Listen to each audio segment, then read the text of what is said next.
pan across ancient stones, dew clinging to grass as first light glimmers over the ridges. The Great Wall of China stretches beyond sight, undulating like a dragon's spine along mountains and valleys.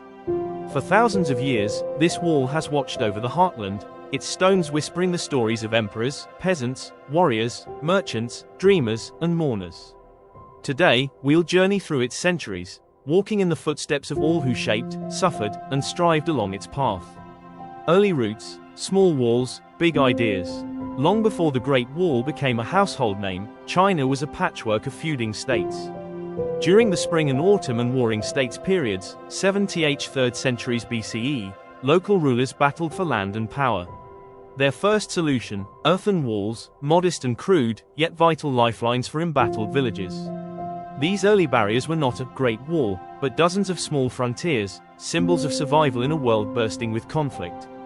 In the cold north, warriors would light fires and scan distant horizons, fearing raids from swift horsemen and legendary nomads.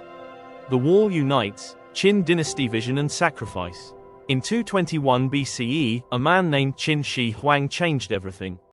Ascending as China's first emperor, he sought to make his legacy eternal, by joining and expanding these walls into one mighty, continuous shield. The emperor's order triggered one of history's greatest construction efforts. More than 1 million laborers, soldiers, convicts, peasants, endured backbreaking work in deserts, forests, and mountains. Tools chopped at stubborn earth, and sweat soaked the tamped mud. Legends say many never returned home. Some stories claim bones lie beneath the ancient ramparts. Among the earliest myths, the spirit of human loss is immortalized. The tale of Meng Jiangnu, a grieving widow whose husband perished in the construction, echoes through generations. Overcome with sorrow, she wept at the wall, until a section crumbled, revealing his bones. Her story is a testament not merely to loss, but to the personal cost of empire and ambition. It reminds us, the wall's strength is paid for in flesh and memory. Brick upon brick, Han Dynasty expansion and the Silk Road's lifeline. A few generations later, the Han Dynasty took up the mantle, extending the wall deep into western deserts. Emperor Wu's armies built not only for defense but for prosperity, so the wall shadowed the course of the Silk Road. Merchants from distant lands, Persians, Romans, Indians, passed through gates watched over by vigilant soldiers. Beacon towers flickered into the night, fire by fire relaying urgent news across vast distances. Travelers marveled at walls so wide horses could pull carts atop them, and garrisons bustled with soldiers who played dice and sung songs of far-off homes. The Han Wall was not simply a barrier, but an artery for commerce and culture, bringing tea, silk, and ideas to and from the edges of the known world.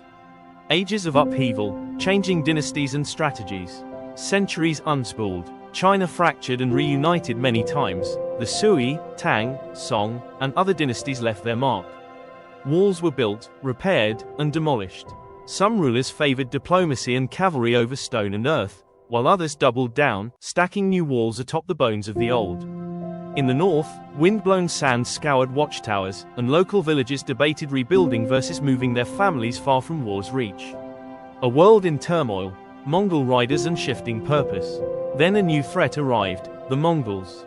Led by Genghis Khan, their warriors galloped over the steppes, thunder rolling beneath hooves.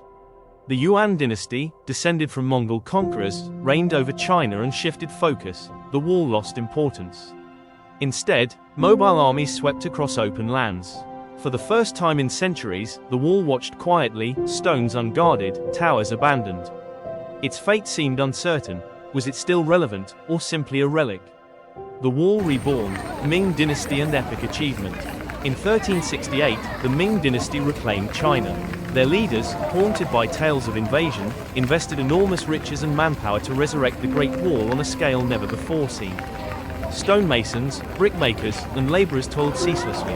The Ming Wall grew strong. Bricks and stone replaced earth, winding for thousands of kilometers along crags and cliffs. No detail was spared. Towers sprouted every few hundred meters. Passes like Jiayuguan and Shanhaiguan became legendary fortresses. Soldiers communicated by smoke in daytime, flames at night, relaying news faster than horses. Guarding these frontiers, men wrote letters home, of bitter winters, camaraderie, and longing for the world beyond the wall. Among the many tales, local lore flourished. Some believed